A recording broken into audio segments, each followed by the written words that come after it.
காலைல ஏஞ்சா முதல்ல நம்மளை அடிக்கிறது, நம்ம யோசிக்கிறது பிரச்சனை தான்.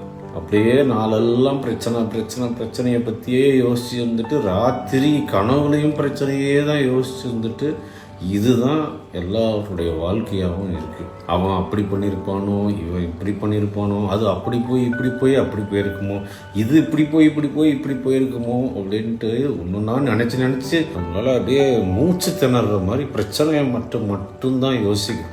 உங்களுக்கு ஒரு சத்தியமான உண்மையை சொல்லணும்னா, பிரச்சனை அப்படின்றதே நம்ம மைண்டோட இமேஜினேஷன் தான். நாட்கள் போக போக பிரச்சனை தானாக சால்வ் ஆகிடும். அப்போ இது வரைக்கும் மனசை போட்டு அலக்கழிச்சது, ஐயோன்னு கும்பிடுனது எல்லாம் வேஸ்ட்டு தானே. பிரச்சனை முடிஞ்சு போச்சு அப்படின்னு கூட உடனே மனசு அப்படியே குதிச்சு அடுத்து ஒரு 10,000 பிரச்சனையை அவங்க மூஞ்சியில் தள்ளும். ஏன்னா பச்சை வருத்தப்படுறாச்சா, வருத்தப்படு அப்படின்ட்டு. இதுக்கு என்ன பண்ணுறது?